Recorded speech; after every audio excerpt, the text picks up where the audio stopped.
Hello friends, कैसे हैं आप। तो आज हम आपके साथ बहुत ही खस्ता और मज़ेदार कचौड़ी की रेसिपी शेयर करेंगे।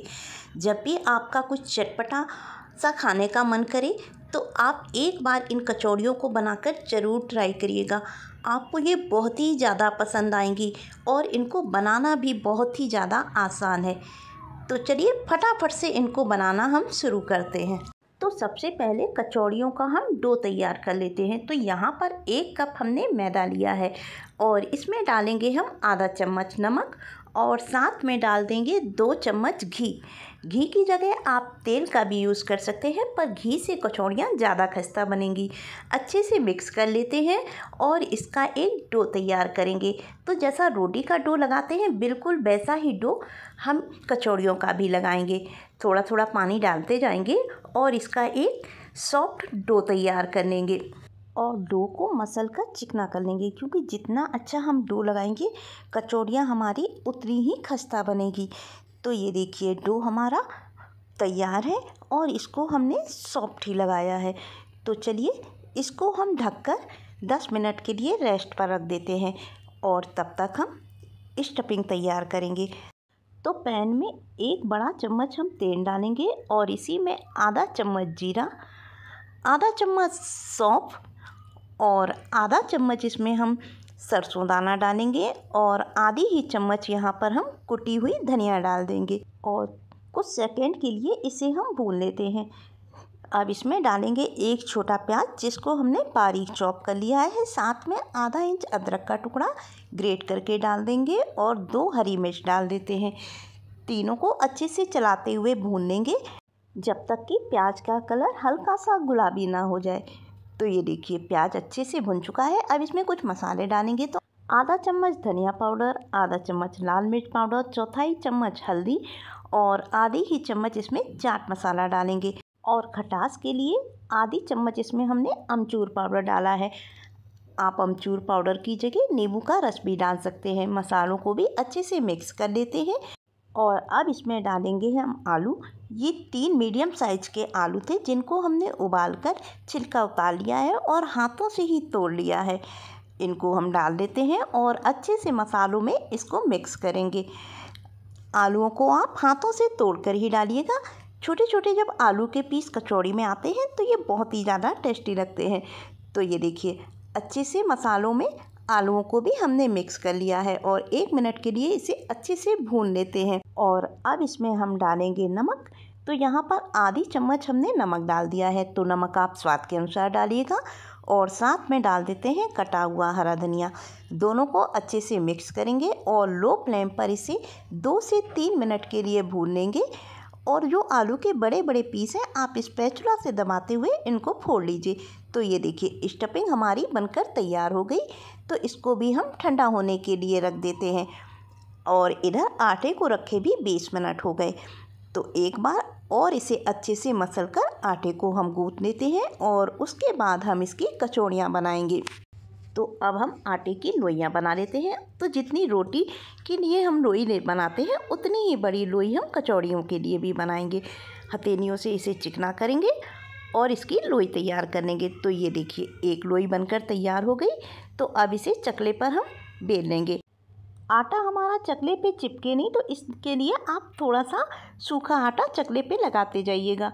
और ये लीजिए हमने इसकी रोटी एक बेल कर तैयार करनी है। तो इसे हमने रोटी से थोड़ा सा पतला ही बेला है। तो अब इस पर हम थोड़ा सा घी लगाएंगे। तो ब्रश से इस पर हम घी लगा देते हैं और अब इस पर हम थोड़ा सा सूखा मैदा डस्ट कर देंगे।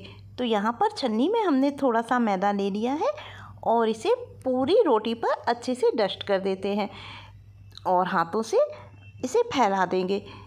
इससे हमारी कचौड़ियों में बहुत अच्छी लेयर आएगी। ये देखिए इस तरह से पूरी रोटी पर हमने आटे को फैला दिया है। अब इसको हम फोल्ड करेंगे। तो ये देखिए जैसे हम वीडियो में फोल्ड कर रहे हैं वैसे ही आप भी इसको फोल्ड करते जाइएगा। ये देखिए इस तरह से। अब वापस से इस पर थोड़ा सा हम घी लगा देंगे और फिर इस पर मैदे को डस्ट कर देंगे। इस तरह से करने से कचौड़ियों में लेयर बहुत अच्छी आएगी।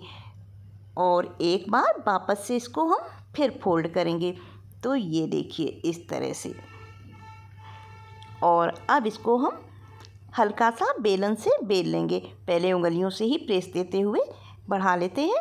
इस तरह से करने से एक तो ये थोड़ी सी बढ़ जाएगी और थोड़ी सी ये चपटी भी हो जाएगी। तो एक बार इस तरह सीधी रखें और इसको हम बेल लेते हैं।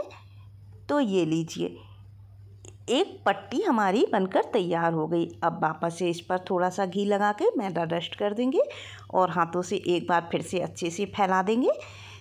और अब इसको हम करेंगे फोल्ड। तो ये देखिए, इस तरह से हम फोल्ड करेंगे, बीच में बिल्कुल भी गैप ना रखिएगा और इसे बहुत ही ज़्यादा टाइट फोल्ड करिएगा। तो इसी तरह से पूरे रोल को हम फोल्ड कर देते हैं और अब इसको हम कट करेंगे।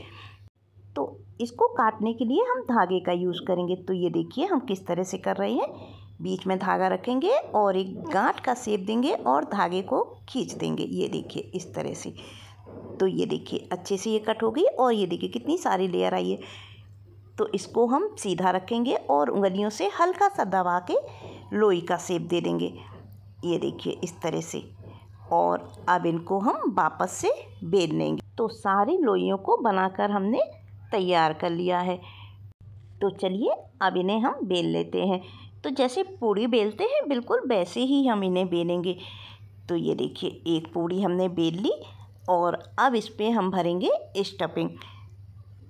तो यहाँ पर तकरीबन 1.5 चम्मच हम स्टफिंग भर देते हैं और अब इनको जैसे कचौड़ियाँ फोल्ड करते हैं बिल्कुल उसी तरह से अब हम इन्हें फोल्ड करेंगे।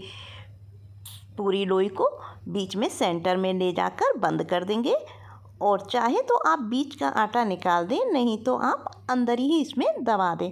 तो ये देखिए एक कचौड़ी बनकर हमारी तैयार हो गई। तो एक प्लेट में इन्हें रख लेते हैं और सारी कचौड़ियों को बिल्कुल इसी तरह से बनकर हम तैयार कर लेंगे।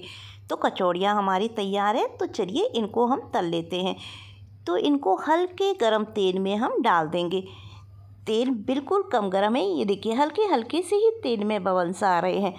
तो एक बार में जितनी कचौड़ी कढ़ाई में आती है उतनी कचौड़ियों को हम डाल देंगे और लो फ्लेम पर ही इन्हें हम इसी तरह से 5 मिनट के लिए पड़ा रहने देंगे, या तब तक आप इन्हें पड़ा रहने दीजिए जब तक कि इन पर हल्का सा गोल्डन कलर ना आ जाए। तो ये देखिए 5 मिनट बाद हम इन्हें पलट रहे हैं। हल्का सा इन पर कलर आ चुका है और इनकी लेयर अच्छे से खुल चुकी है। तो अब इन्हें पलटकर दूसरी साइड से भी तल लेंगे। इन कचौड़ियों को तलने में समय लगता है, तो इन्हें तलने में आप बिल्कुल भी जल्दबाजी ना करिए। लो फ्लेम पर ही इन्हें अपने आप धीरे धीरे से सिकने दीजिए। और ये देखिए इन पर बहुत बढ़िया कलर आ चुका है और ये कचौड़ियाँ बहुत अच्छे से सिक चुकी हैं। तो चलिए इनको हम निकाल लेते हैं और मार्केट से भी बहुत ही बढ़िया और बहुत ही खस्ता कचौड़ियाँ हमारी घर पर ही बनकर तैयार हो गई, वो भी बहुत सारी लेयर्स के साथ। आप इन्हें सुबह ब्रेकफास्ट, शाम की चाय या फिर सफ़र में भी ले जा सकते हैं और ये कचौड़ियाँ बहुत लंबे समय तक क्रिस्पी रहती हैं। एक बार आप इन्हें बनाकर ज़रूर ट्राई करिएगा, आपको ये बहुत ही ज़्यादा पसंद आएंगी। तो एक कचौड़ी हम आपको तोड़कर भी दिखाते हैं। तो ये देखिए कितनी बढ़िया कचौड़ी हमारी बनकर तैयार हुई है और इसे आप इमली की खट्टी मीठी चटनी के साथ खाइए। उसके साथ ये कचौड़ियाँ बहुत ही ज़्यादा टेस्टी लगती हैं। तो उम्मीद है आपको आज की हमारी ये रेसिपी ज़रूर पसंद आई होगी और यदि आपको हमारी ये रेसिपी अच्छी लगे तो प्लीज़ उसे लाइक और शेयर भी ज़रूर करिएगा। और आप इन कचौड़ियों को कब बना रहे हैं कमेंट करके ज़रूर बताइएगा। तो जल्दी ही एक और नई मज़ेदार, चटपटी और टेस्टी रेसिपी के साथ हम आपसे फिर मिलेंगे। Thank you.